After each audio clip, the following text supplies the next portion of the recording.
Good morning students, Shri Saraswat વિદ્યાલયની અંદર આપ સૌનું હાર્દિક સ્વાગત છે. હું છું કુલદીપ ટંડેલ અને આપણે ફિઝિક્સ સબ્જેક્ટનો અભ્યાસ કરી રહ્યા છીએ. તો ચેપ્ટર 4ના એમસીક્યુ શરૂ કરીએ. એમસીક્યુ નંબર 1, એક વિદ્યુતભારિત કણ બી જેટલા ચુંબકીય ક્ષેત્રમાંથી વી વેગથી પસાર થઈ રહ્યો છે. તેના પર લાગતું ચુંબકીય બળ કઈ સ્થિતિમાં મહત્તમ હશે? તો પહેલો ટોપિક રિવાઇઝ કરીએ કે ચુંબકીય ક્ષેત્રમાં ગતિમાન વિદ્યુતભાર પર લાગતું બળ. ચુંબકીય ક્ષેત્રમાં ગતિમાન વિદ્યુતભાર પર લાગતું બળ કેટલું હશે? તો કોઈપણ વિદ્યુત ચુંબકીય ક્ષેત્રમાં જો વિદ્યુતભાર ગતિમાં હોય તો એના ઉપર આટલું બળ લાગે. વી એનો વેગ છે, ક્યુ એનો વિદ્યુતભાર અને બી ચુંબકીય ક્ષેત્રની તીવ્રતા છે. તો આ બળ કઈ દિશામાં હશે? તો વી ક્રોસ બીની દિશામાં. ક્રોસ પ્રોડક્ટ કેવી રીતે શોધવો? તો જમણા હાથની હથેળીનો નિયમ વાપરવો. જમણા હાથનો અંગૂઠો પહેલા સદિશની દિશામાં, આંગળીઓ બીજા સદિશની દિશામાં. તો આ હથેળી જે તરફ હશે એ તરફ તમારા જવાબની દિશા મળશે, એટલે બળની દિશા મળશે.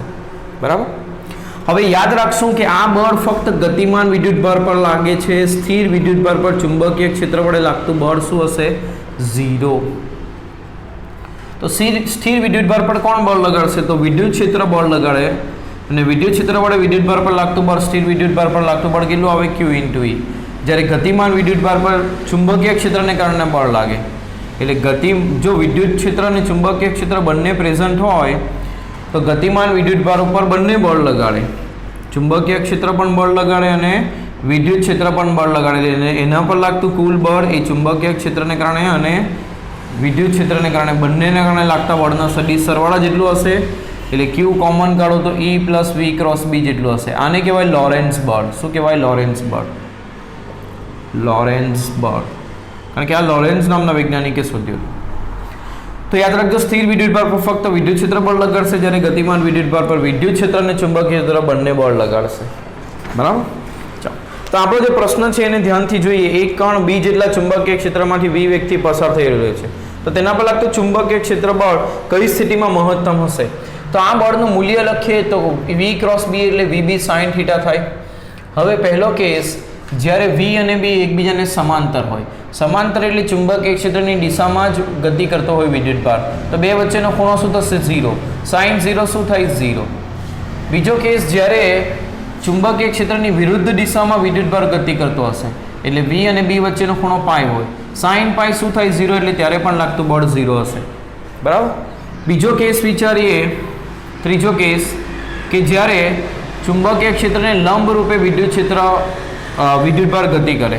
તો ચુંબકીય ક્ષેત્રને લંબ રૂપે ગતિ કરે ત્યારે તેના વેગ અને ચુંબકીય ક્ષેત્ર વચ્ચેનો ખૂણો કેટલો થશે? 90 ડિગ્રી. QVB sin 90. sin 90 શું થશે? 1. એટલે ત્યારે બળ જે મળશે તે મહત્તમ મળશે. એટલે જવાબ શું આવશે? જ્યારે V અને B પરસ્પર લંબ હોય ત્યારે. બરાબર. બીજી એક વસ્તુ આના ઉપરથી ધ્યાન રાખશું કે જ્યારે ચુંબકીય ક્ષેત્રને સમાંતર કે ચુંબકીય ક્ષેત્રને વિરુદ્ધ દિશામાં પ્રતિ સમાંતર વિદ્યુતભાર જ્યારે ગતિ કરે ત્યારે તે વિદ્યુતભાર પર કોઈ બળ લાગતું નથી. એનો મતલબ કે તે અચળ વેગથી ગતિ ચાલુ રાખે. અચળ વેગથી ગતિ પોતાની ચાલુ રાખે. જ્યારે તે લંબ દિશામાં ગતિ કરે, ચુંબકીય ક્ષેત્રને લંબ દિશામાં, ત્યારે તે વર્તુળાકાર ગતિ કરશે. કેવી ગતિ કરશે? વર્તુળાકાર ગતિ. અને વર્તુળાકાર ગતિ માટે જરૂરી કેન્દ્રગામી બળ mv²/r એના પર લાગતું ચુંબકીય બળ પૂરું પાડશે. એટલે આના ઉપરથી એના ગતિમાર્ગની ત્રિજ્યા mv/qb થશે. શું થશે? mv/qb. અને એનો આવર્તકાળ તારવવો હોય તો v બરાબર r ઓમેગા મૂકીએ તો ઓમેગા બરાબર થશે qb/m.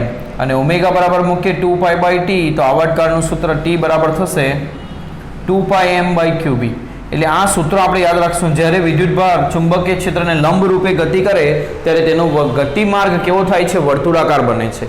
અને વર્તુળાકાર માર્ગની ત્રિજ્યા આટલી હોય અને આવર્તકાળ આટલો હોય. જો આવૃત્તિ પૂછી હોય તો આવર્તકાળનું વ્યસ્ત, કોઈ પણ વસ્તુ પૂછી હોય આ એક જ સૂત્ર ઉપરથી મળશે. બરાબર. એટલે આ બે સૂત્રો તમારે યાદ રાખવાના. હવે આ શું બતાવે? તો ધારો કે આ પ્રમાણેનો સવાલ પૂછ્યો હોય. આ ચુંબકીય ક્ષેત્ર અંદર જતી દિશામાં છે અને એની અંદર કોઈ એક ન્યુટ્રોન, ઇલેક્ટ્રોન અને આલ્ફા કણ, ન્યુટ્રોન, પ્રોટોન અને આલ્ફા કણ દાખલ થાય છે ચુંબકીય ક્ષેત્રને લંબરૂપે સમાન વેગથી, બરાબર. એટલે v બધામાં કેવા છે? સમાન છે. અને ચુંબકીય ક્ષેત્ર પણ બધા માટે કેવું છે? સરખું છે. તો એના કોના ગતિમાર્ગની ત્રિજ્યા સૌથી વધુ હશે? બરાબર. હવે લંબરૂપે દાખલ થાય એટલે એનો ગતિમાર્ગ કેવો બને? વર્તુળાકાર બને. પણ અહીં ધ્યાન આપો કે ન્યુટ્રોન કેવો છે? વિદ્યુતભાર વિહીન છે. તો વિદ્યુતભારિત કણ ઉપર જ ચુંબકીય ક્ષેત્ર બળ લગાડે, વિદ્યુતભાર વિહીન ઉપર લાગતું બળ શું હશે? 0. એટલે તે પોતાની ગતિ અચળ વેગથી ચાલુ રાખે, એટલે એટલા જ વેગથી આગળ ગતિ કરતો રહેશે. ન્યુટ્રોન પર ચુંબકીય ક્ષેત્ર કોઈ બળ લગાડશે નહીં. પ્રોટોન અને આલ્ફા કણ ઉપર લગાડે છે. તેના ગતિમાર્ગની ત્રિજ્યા કોના પર આધારિત છે? તો v અને b બંને માટે સરખું છે, તો m/q ઉપર આધારિત છે. તો બંને માટે m/q શોધીએ. તો પ્રોટોન એટલે આપણે આ રીતે લખીએ p11 અને આલ્ફા કણ એટલે હિલિયમ 2He4 આ રીતે લખીએ. આના વિદ્યુતભારનું મૂલ્ય 1 અને દળનું મૂલ્ય ઉપર 1, એટલે m/q નું મૂલ્ય એના માટે શું આવશે? 1. જ્યારે આના વિદ્યુતભારનું મૂલ્ય નીચે વિદ્યુતભાર ક્રમાંક 2 અને દળ ક્રમાંક કેટલો? 4. તો m/q નું મૂલ્ય આના માટે 4/2 એટલે કેટલું આવશે? 2. તો આલ્ફા માટે m/q નું મૂલ્ય વધારે હોવાથી r નું મૂલ્ય પણ એટલે ગતિમાર્ગની ત્રિજ્યા પણ આલ્ફાની કેવી થશે? વધારે થશે. કોના કરતાં? પ્રોટોન કરતાં. તો આ પ્રકારના સવાલો પૂછાઈ શકે એટલે મેં સામેથી તમને આ સમજાવ્યા, બરાબર. હવે બે કિસ્સા આપણે જોયા કે જ્યારે સમાંતર અને પ્રતિસમાંતર ગતિ કરે ત્યારે કોઈ બળ ન લાગવાથી તે અચળ વેગથી પોતાની ગતિ ચાલુ રાખશે કોઈ પણ વિદ્યુતભારિત કણ. જ્યારે તે લંબ રૂપે ગતિ કરે ત્યારે તેનો માર્ગ વર્તુળાકાર બનશે અને વર્તુળ માર્ગની ત્રિજ્યા અને આવર્તકાળ આટલો હશે. ત્રીજો કેસ જોઈએ, ચોથો કેસ જ્યારે તે ચુંબકીય ક્ષેત્ર સાથે થીટા ખૂણે ગતિ કરે ત્યારે શું થશે?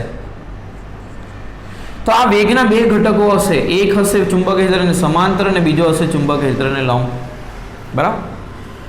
હવે શું થશે? જ્યારે વેગ ચુંબકીય ક્ષેત્રને સમાંતર હોય ત્યારે ગતિ અચળ વેગથી ચાલુ રહે, એટલે આ વેગ અચળ હશે. આ વેગ કેવો હશે? અચળ હશે. એટલે વિદ્યુતભારિત કણ આગળ વધશે એવું કહે છે આ વેગ. હવે જ્યારે વેગ ચુંબકીય ક્ષેત્રને લંબ હોય ત્યારે તે વર્તુળાકાર માર્ગે ગતિ કરે, એટલે એની ગતિ બે પ્રકારની થશે. એક વર્તુળાકાર માર્ગે પણ ગતિ કરે અને આગળ પણ વધે. તો કેવી રીતે આગળ વધશે? વર્તુળાકાર માર્ગે પણ ગતિ કરતો જાય અને આગળ પણ ગતિ કરતો જાય, એટલે હેલિકલ આકારમાં તે ગતિ કરશે. તો આ હેલિક્સની ગતિ માર્ગની ત્રિજ્યા કેટલી હશે? તો એ કેવી રીતે શોધશું? તો આ વર્તુળાકાર ગતિમાં આ ત્રિજ્યા મળે છે. તો વર્તુળાકાર ગતિ કોના લીધે થાય છે? વેગના લંબ ઘટકને કારણે. એટલે આ જ સૂત્ર વાપરશું, પરંતુ વેગનો કયો ઘટક મૂકશું? આપણે લંબ ઘટક. એટલે આ સૂત્રથી આપણે શોધીશું. હવે આ બે વર્તુળાકાર માર્ગો વચ્ચેના અંતરને કહેવાય પેચ અંતર.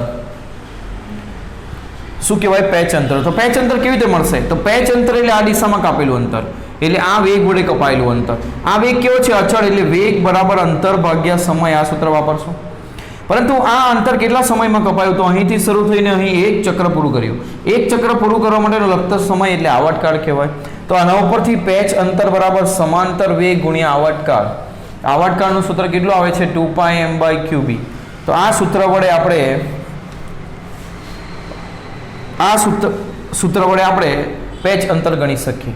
હવે આ આપેલ કિસ્સામાં સમાંતર વેગ કયો હશે? વેગનો સમાંતર ઘટક. તો થીટા સાથેનો ઘટક કયો થાય? cos. આ કિસ્સા દોરેલા કિસ્સા માટે સમજાવું છું, બાકી તમારે સૂત્ર આ વાપરવાના. એમાં લંબ ઘટક એટલે કોને લંબ ઘટક? ચુંબકીય ક્ષેત્રને લંબ ઘટક. સમાંતર ઘટક એટલે કોને સમાંતર ઘટક? ચુંબકીય ક્ષેત્રને સમાંતર ઘટક. હવે ચુંબકીય ક્ષેત્રને લંબ ઘટક કયો થશે? તો v sin θ. થીટા સાથે સંપર્કમાં ઘટક cos અને એના સિવાયનો sin. તો આ બધા કિસ્સાઓ તમારે યાદ રાખવાના છે, જે તમને MCQમાં ખૂબ જ કામ લાગશે. સમજવાનું ક્યારે કેવી ગતિ થશે અને આવી ગતિ થાય તો ત્રિજ્યા કેવી હશે, પેચ અંતર શું હશે, બધું ખ્યાલ હોવું જોઈએ, બરાબર. અને ખાસ ધ્યાન રાખવાનું કે વિદ્યુતભારિત કણ હોય તો જ એના ઉપર બળ લાગશે ચુંબકીય ક્ષેત્રને કારણે, અને જો તે ગતિમાં હોય તો જ લાગશે, બાકી ચુંબકીય ક્ષેત્ર સ્થિર વિદ્યુતભાર ઉપર બળ લગાડતું નથી. ચાલો બીજો કિસ્સો, બીજો MCQ. 5 × 10⁻⁵ તીવ્રતાના ચુંબકીય ક્ષેત્રમાં આટલાના વેગથી ઇલેક્ટ્રોન ગતિ કરતો હોય તો તેના પર લાગતું મહત્તમ બળ. અત્યારે જ આપણે જોયું મહત્તમ બળ કેટલું આવશે? QVB. તો Q કેટલું છે? ઇલેક્ટ્રોનનો વિદ્યુતભાર 1.6 × 10⁻⁻⁹. વેગ કેટલો છે? 4 × 10⁴ અને ચુંબકીય ક્ષેત્રની તીવ્રતા 5 × 10⁻⁵. આ બધાનો ગુણાકાર કરીએ તો શું આવશે? તો 1.6 × 4 × 5 કરીએ તો જવાબ થશે 32 × 10⁻⁴ 19 પ્લસ 5 માઇનસ 4 તો થશે -20 એટલે 3.2 ઇન્ટુ 10 પાવર -19 આ જવાબ છે એમસીક્યુની અંદર. ત્રીજું, એક વિદ્યુત ભરિત કણ પર લાગતું લોરેન્સ બળ 0 છે. જો વિદ્યુત ક્ષેત્ર 5 વોલ્ટ પ્રતિ મીટર હોય તો B ક્રોસ V બરાબર ખાલી જગ્યા. V ક્રોસ B નું મૂલ્ય. V ક્રોસ B નું મૂલ્ય શોધો. B ક્રોસ V નું મૂલ્ય તો એ કેટલું થાય? BV sin theta. કેટલું થાય? BV sin થીટા એનું મૂલ્ય. લોરેન્સ બળ 0 ક્યારે થાય? તો જુઓ, લોરેન્સ બળ એટલે વિદ્યુત ક્ષેત્રને કારણે લાગતું બળ અને ચુંબકીય ક્ષેત્રને કારણે લાગતું બળ. હવે આ કન્સેપ્ટ તમારો એ વેગ પસંદગી કારકની અંદર યુઝ થાય છે. તો વેગ પસંદગી કારક સાથે સાથે સમજી લઈએ શું છે. તો એક એવું ક્ષેત્ર છે જેની અંદર વિદ્યુત ક્ષેત્ર અને ચુંબકીય ક્ષેત્ર એકબીજાને લંબ આવેલું હશે અને તેમાંથી આપણે વિદ્યુત ભરિત કણો પસાર કરશું જે કેવી દિશામાં ગતિ કરશે? તો વિદ્યુત અને ચુંબકીય ક્ષેત્ર બંનેને લંબ દિશામાં ગતિ કરશે. તો વિદ્યુત ક્ષેત્ર અને ચુંબકીય ક્ષેત્ર બંનેને કારણે બળ લાગશે. કેટલું લાગશે? તો વિદ્યુત ક્ષેત્રને કારણે QE અને ચુંબકીય ક્ષેત્રને કારણે Q × V ક્રોસ B. આ બળ ક્યારે 0 થશે? આ બળ ત્યારે જ 0 થયા જ્યારે આ બંને બળના મૂલ્ય સમાન અને દિશા પરસ્પર વિરુદ્ધ હોય. એટલે બંનેના મૂલ્ય સમાન લઈએ એટલે QE બરાબર QVB લઈએ. બરાબર. V અને B એકબીજા સાથે 90 ડિગ્રી હોવાથી sin 91 થશે. એટલે મૂલ્ય લખો તો sin 91 લખ્યું છે.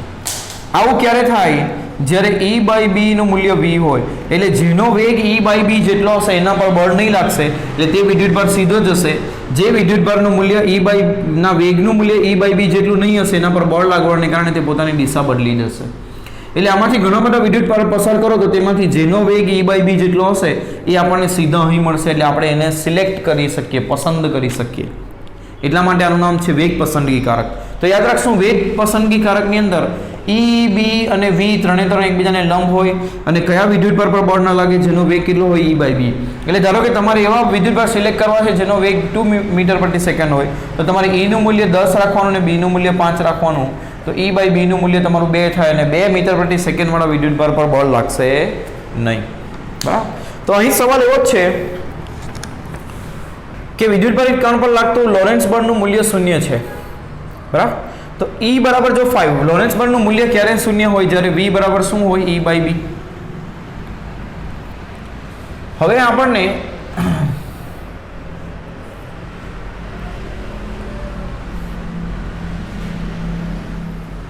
વિદ્યુત ક્ષેત્રનું મૂલ્ય આપ્યું છે E. તો V × B બરાબર E થશે. એટલે V × B બરાબર આપણી પાસે જવાબ આવે 5 વોલ્ટ પ્રતિ મીટર. બરાબર. હવે આ કિસ્સામાં V અને B એકબીજાને હંમેશા લંબ હોય એટલે BV sin 90 મૂકીએ. BV નું મૂલ્ય કેટલું છે? 5 અને sin 91 એટલે આનું મૂલ્ય પણ કેટલું આવશે? 5. એટલે B ક્રોસ V નું મૂલ્ય 5 થશે. એવા સમયે લોરેન્સ બળનું મૂલ્ય શું થશે? 0 થશે. એટલે આ બળનું મૂલ્ય આ બળ જેટલું ક્યારે થાય? બરાબર. જ્યારે V અને B એકબીજાને લંબ હોય તથા V બરાબર શું થાય? E/B. એટલે આનો જવાબ શું આવશે? 5. એટલે V ક્રોસ B નું મૂલ્ય 5 થશે.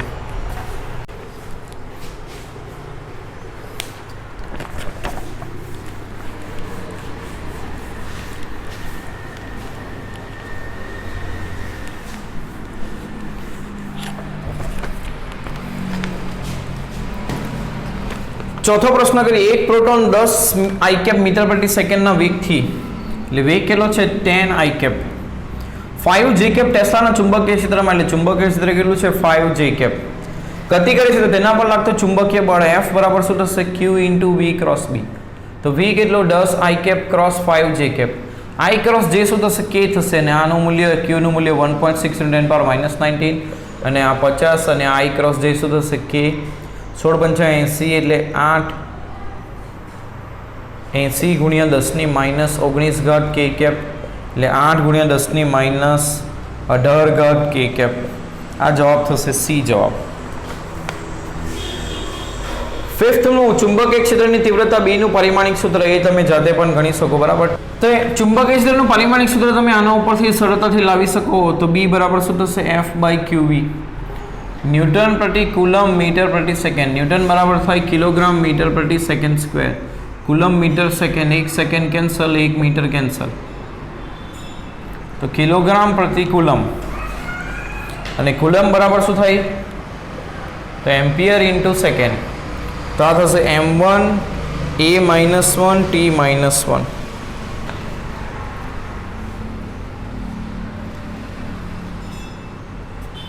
ફરીથી ચેક કરીએ. ન્યૂટન બરાબર કિલોગ્રામ મીટર પ્રતિ સેકન્ડ, કિલોગ્રામ મીટર પ્રતિ સેકન્ડ સ્ક્વેર.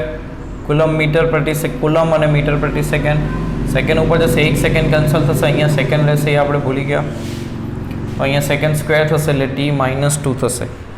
એટલે ઓપ્શન આવશે બી, m1 t-2 a-1. છઠ્ઠો પ્રશ્ન કરીએ. 2 મીટર લંબાઈના સુરેખ તારમાંથી 1 એમ્પિયરનો વિદ્યુત પ્રવાહ પસાર કરેલ છે. વાયરની અક્ષ પર તેના કોઈ એક છેડેથી 3 મીટર અંતરે આવેલા બિંદુએ ચુંબકીય ક્ષેત્રનું મૂલ્ય કેટલું હશે?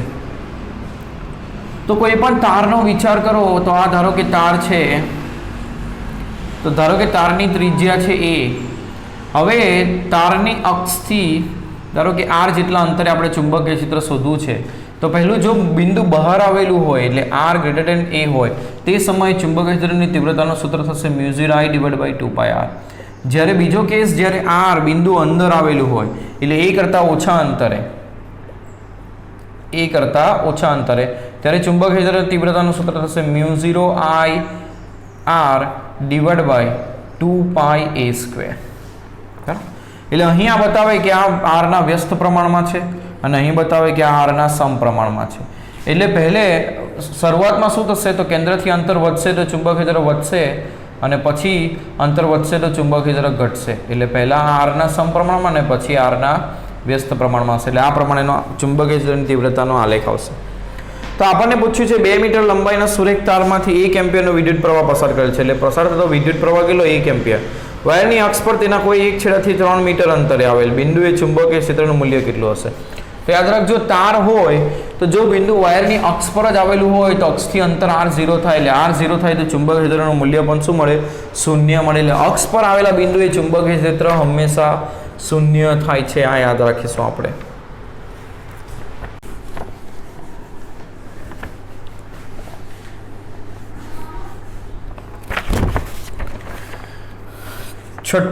સાતમો સવાલ. અનંત લંબાઈના વિદ્યુત પ્રવાહ ધરિત સુરેખ તારની અક્ષથી લંબ અંતરે 10 સેન્ટીમીટર અંતરે આવેલા બિંદુએ ઉદ્ભવતા ચુંબકીય ક્ષેત્રની તીવ્રતા.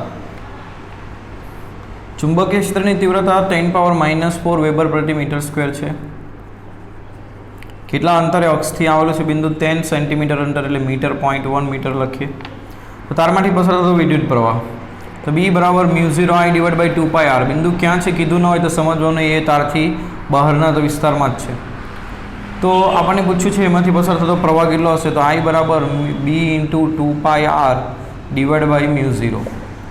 b કેટલું છે? 10⁻5. 2π r કેટલું છે? 0.1 મીટર ને μ0 બરાબર થશે 4π × 10⁻⁻7. તો આ 2 થઈ જશે. તો આને લખાશે 10/20 અથવા તો 10⁻⁻1 લખો. નીચે આને 10⁻⁻1 લખી દઈએ તો 1/2 એટલે 0.5 × 10⁻7 - 6 એટલે 1 ઘાત એટલે 5 એમ્પિયર પ્રવાહ થશે.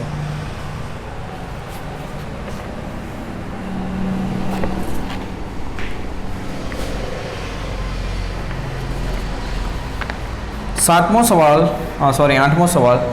એ બરાબર 1 સેન્ટીમીટર ત્રિજ્યાના નિયમિત આડછેદવાળા અતિ લાંબા તારમાંથી I પ્રવાહ પસાર થાય છે. તો a/2 અને 2a અંતરે આવેલા બિંદુ પરના ચુંબકીય ક્ષેત્રનો ગુણોત્તર. a/2 બિંદુ ક્યાં હશે? તારની અંદર. એટલે તારની અંદરના બિંદુએ ચુંબકીય ક્ષેત્ર શું આવે? μ0I/2πa². અને r અંતર કેટલું લેવા કીધું છે? a/2. તો અહીંયા આગળ ચુંબકીય ક્ષેત્ર શું થશે? μ0I/4πa. જ્યારે બહાર આવેલા બિંદુએ ચુંબકીય ક્ષેત્ર શું થશે? તો 2a જેટલા અંતરે આવેલા બહાર આવેલા બિંદુએ ચુંબકીય ક્ષેત્રનું સૂત્ર આવે μ0I/2πr. તો μ0I/2π કેટલું અંતર કીધું છે? 2a. એટલે કેટલું થશે? μ0I/4πa. બંનેનો ગુણોત્તર લેશો તો જવાબ શું આવશે? 1 આવશે. એટલે બંને સરખા છે એટલે ગુણોત્તર 1 થશે. એટલે ડી જવાબ આવશે. B1 B2 નો ગુણોત્તર સમાન હોવાથી શું આવશે? 1 આવશે. પોઈન્ટ 1 ત્રિજ્યા અને 2 આંટા ધરાવતા વર્તુળાકાર ગુચરામાંથી આટલો પ્રવાહ પસાર કરતા ગુચરાના કેન્દ્ર પર ઉદ્ભવતું ચુંબકીય ક્ષેત્ર. એક ગુચડું છે, ધારો કે n આંટાવાળું હોય, એમાંથી I પ્રવાહ પસાર થાય તો એનાથી અહીંની અક્ષ પર x અંતરે આવેલા બિંદુએ ચુંબકીય ક્ષેત્રની તીવ્રતાનું સૂત્ર થશે μ0 NIr² divide by 2 x² plus r² power 3/2. બરાબર, આ સૂત્ર છે. હવે કેન્દ્ર આગળ ચુંબકીય ક્ષેત્ર શોધતા હોય તો કેન્દ્રથી અંતર x0 લેવાનું, એટલે આ સૂત્ર થશે μ0 NI ડિવાઇડ બાય 2r. એક બીજી વસ્તુ પણ આના માટે યાદ રાખશું કે x બરાબર ±r/2 અંતરે આ જે ચુંબકીય ક્ષેત્ર છે એ મહત્તમ થશે. કેવું થશે? મહત્તમ થશે. બરાબર, ચાલો તો ત્રિજ્યા કેટલી લેવાની છે આ દાખલાની અંદર? 0.1 મીટર. આંટા કેટલા લેવાના છે? 2. પ્રવાહ કેટલો લેવાનો છે? 1/4 એમ્પિયર. તો ગુચરાના કેન્દ્ર પર ઉદ્ભવતું ચુંબકીય ક્ષેત્ર, એટલે આ સૂત્ર વાપરશું. μ0 બરાબર શું મૂકશું? 4π × 10⁻⁷. આંટાની સંખ્યા 2, પ્રવાહ કેટલો? 1/4π. 2 ત્રિજ્યા કેટલી? r બરાબર 0.1. 0.1 એટલે 10⁻⁻1. તો 2 2 કેન્સલ, 4π 4π કેન્સલ, 10⁻⁻7 વત્તા 1 એટલે -6 ટેસ્લા. એટલે સી જવાબ આવશે.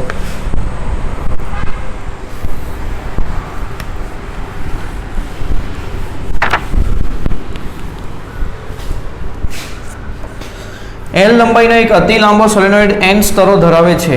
દરેક સ્તરમાં n આંટાઓ છે. સોલેનોઇડનો વ્યાસ d છે. તેમાંથી I પ્રવાહ પસાર થઈ રહ્યો છે. કેન્દ્ર આગળ ચુંબકીય ક્ષેત્ર. સોલેનોઇડ વડે ઉદ્ભવતું ચુંબકીય ક્ષેત્ર શું આવે? μ0 સ્મોલ ni, જ્યાં સ્મોલ n શું થશે? આંટાની સંખ્યા ભાગ્યા લંબાઈ. બરાબર, અને એવા n સ્તરો હોય તો n સ્તર વડે ઉદ્ભવતું ચુંબકીય ક્ષેત્ર n ગણું થાય. એટલે આને n વડે ગુણવું પડે. n સ્તરો વડે ઉદ્ભવતું ચુંબકીય ક્ષેત્ર μ0 ni divide by L into n. હવે અહીંયા સોલેનોઇડની લંબાઈ આપી છે, આંટાની સંખ્યા આપી છે, સ્તરની સંખ્યા આપી છે અને એમાંથી પસારતો પ્રવાહ આપ્યું છે. તો કેન્દ્ર પર ઉદ્ભવતું ચુંબકીય ક્ષેત્ર ડી ને સમપ્રમાણમાં, ડી તો છે જ નહીં એટલે ડી થી તો સ્વતંત્ર છે, ડી ને વ્યસ્ત પ્રમાણમાં પણ નહીં આવશે, ડી થી સ્વતંત્ર, અને એલ ને સમપ્રમાણ, એલ ના તો વ્યસ્ત પ્રમાણમાં છે એટલે સી આવશે ડી થી સ્વતંત્ર.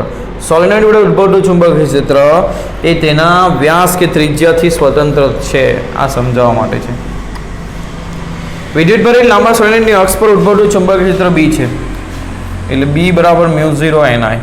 જો વિદ્યુત પ્રવાહ બમણો કરવામાં આવે ને એકમ લંબાઈથી આંટાની સંખ્યા અડધી કરવામાં આવે, વિદ્યુત પ્રવાહ બમણો કરી લે, I બરાબર 2I મૂકીને આંટાની સંખ્યા અડધી કરી લે, n/2 મૂકીએ, તો ચુંબકીય ક્ષેત્ર μ0 ni જ થશે, એટલે બી જેટલું જ થશે. એટલે વિદ્યુત પ્રવાહ બમણો કરીએ અને આંટાની એકમ લંબાઈથી આંટાની સંખ્યા અડધી કરીએ તો એટલું જ થશે, એટલે બી જવાબ આવશે. સી પહેલો ઓપ્શન બી, કેપિટલ બી ચુંબકીય ક્ષેત્ર. I વિદ્યુત પ્રવાહ દરેક r ત્રિજ્યાની વર્તુળાકાર કોઇલની અક્ષ પર એવું અંતર શોધો કે જ્યાં ચુંબકીય ક્ષેત્ર કેન્દ્ર પરના ચુંબકીય ક્ષેત્ર કરતા 1/8 ભાગનું થાય. એટલે x અંતરે ચુંબકીય ક્ષેત્ર એ કેન્દ્ર કરતા 1/8 ભાગનું થાય, એટલે 1/8 કરીએ. x અંતરે ચુંબકીય ક્ષેત્ર μ0 ni r² divide by 2 x² plus r² power 3/2, અને કેન્દ્ર આગળ ચુંબકીય ક્ષેત્ર μ0 ni ડિવાઇડ બાય 2r. બરાબર, તો μ0 ni કેન્સલ થઈ જશે, 2 કેન્સલ થશે. હવે એક કામ કરીએ, બંને તરફ આ 3/2 ઘાત છે, આ r ને અહીંયા લાવે તો r નો ઘન બરાબર x² પ્લસ r² પાવર 3/2. હવે ઘનમૂળ લઈએ તો શું થશે? આ r થઈ જશે અને આનું ઘનમૂળ એટલે 1/3 ઘાત એટલે 3 કેન્સલ, એટલે x² પ્લસ r² 1/2 થશે. વર્ગ કરીએ તો r² બરાબર વર્ગમૂળ નીકળી જશે x² પ્લસ r².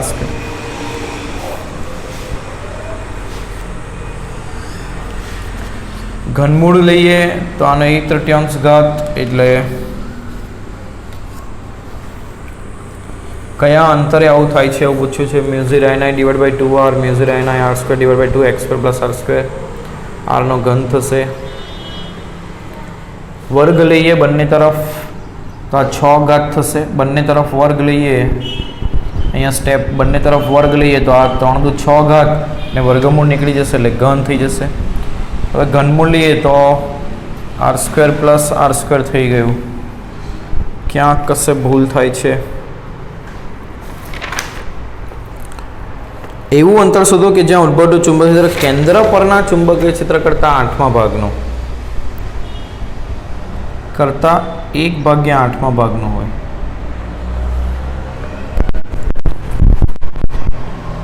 ઓકે, અહીંયા 1/8 આપણે ભૂલી ગયા છે એટલે ગડબડ થાય છે. ઇન્ટુ 1/8 1/8 2નો ઘન. તો ઘનમૂળ લઈએ તો r આનો 1/2 ઘાત અને 2નો ઘન શું થશે 1/2. હવે વર્ગ કરીએ તો r² આનો વર્ગમૂળ કેન્સલ અને આ 4 તો 4r² બરાબર x² પ્લસ r². તો 3r² બરાબર x². તો x બરાબર √3r. √3r જેટલા અંતરે આવું થશે. ડી જવાબ આવશે.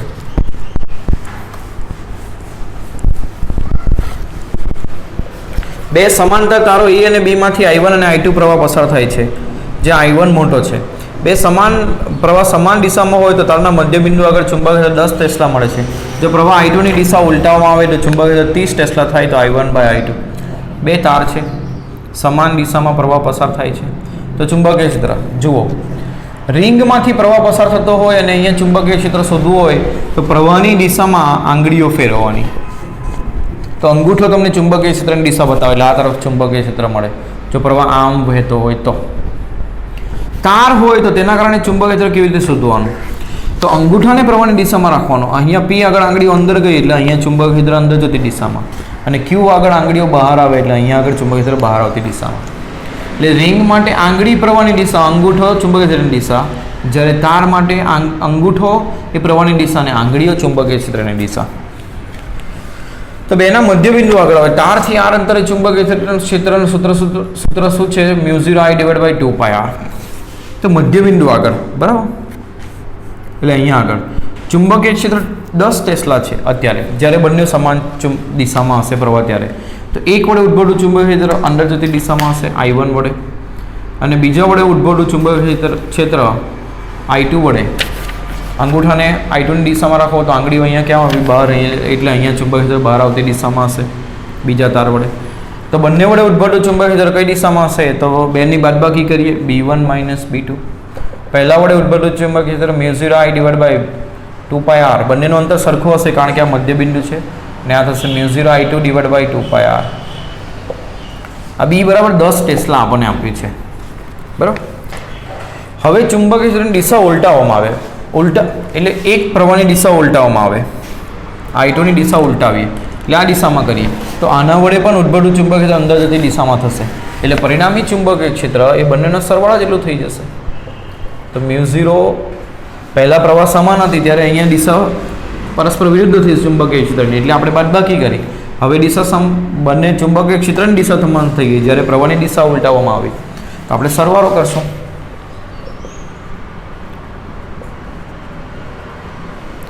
અને આ પરિણામી ચુંબકીય ક્ષેત્ર 10 ટેસ્લા મળે છે. તો I1/I2 શું થશે? તો આપણે એક કામ કરીએ, આ બેનો સરવાળો કરીએ, સમીકરણ 1 અને 2 નો. તો શું થશે? 10 + 30 40. આ વત્તા આ એટલે 2 વખત μ0I1/2πr, અને આ પ્લસ અને આ માઇનસ તો કેન્સલ 0, બરાબર. તો આના ઉપરથી 0 0 કેન્સલ. આ થશે μ0I1/2πr બરાબર 20 થશે. 40 ને 20 વડે ભાગીએ. આ સમીકરણ નંબર 3. આની કિંમત અહીંયા મૂકીએ તો 10 બરાબર 20 - μ0I2/2πr. તો આના પરથી μ0I2/2πr બરાબર થશે 20 - 10 એટલે 10. આ બંનેને ભાગીએ, સમીકરણ 3 અને 4 ને ભાગીએ તો શું થશે?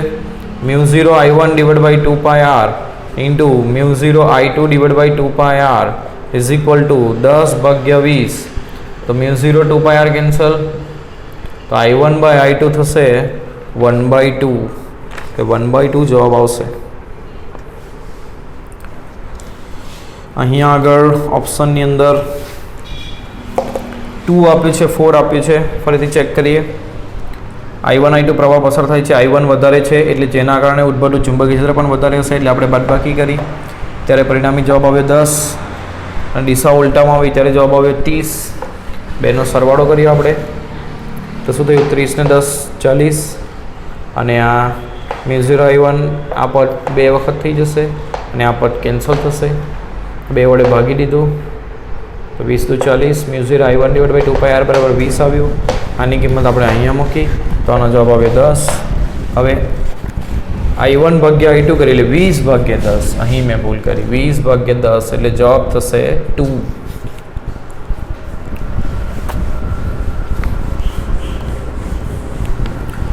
તો આવા ઘણા બધા તાર હોય ને તેના કારણે ચુંબકીય ક્ષેત્ર શોધવાનું હોય તો આ રીતે તમારે ગણતરી કરવાની રહેશે.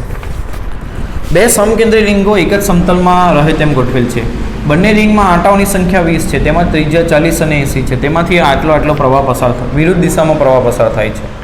તો કેન્દ્ર પાસે ઉદ્ભવતા ચુંબકીય ક્ષેત્રનું મૂલ્ય. એક રિંગ મોટી છે જેની ત્રિજ્યા R1 લખીએ, કેટલી છે તો વધારે ત્રિજ્યા કોની છે 80 સેન્ટીમીટર. બીજી રિંગ નાની છે, એક જ સમતલમાં છે એટલે આ રીતે હશે R2 જેની ત્રિજ્યા R2 40 સેન્ટીમીટર જેની ત્રિજ્યા છે. તેમાંથી અનુક્રમે એટલે 40 સેન્ટીમીટર વાળામાંથી પ્રવાહ જે છે એ 0.4 એમ્પિયર છે અને 80 સેન્ટીમીટર વાળામાં પ્રવાહ જે છે એ 0.6 એમ્પિયર છે. પરસ્પર વિરુદ્ધ દિશામાં એટલે એકમાં આ દિશામાં બીજામાં આ દિશામાં. તો બહારની રિંગ વડે ઉદ્ભવતું ચુંબકીય ક્ષેત્ર આંગળીઓને પ્રવાહની દિશામાં ફેરવો, અંગૂઠો તમને જવાબ આવશે તો B1 આ દિશામાં હશે. અંદરની રિંગમાં વિદ્યુત પ્રવાહ આ દિશામાં તો ચુંબકીય ક્ષેત્ર નીચેની દિશામાં એટલે બે પરસ્પર વિરુદ્ધ દિશામાં આવ્યા. તો કેન્દ્ર પાસે ઉદ્ભવતા ચુંબકીય ક્ષેત્રનું મૂલ્ય તો શું થશે, બંનેની બાદબાકી થશે.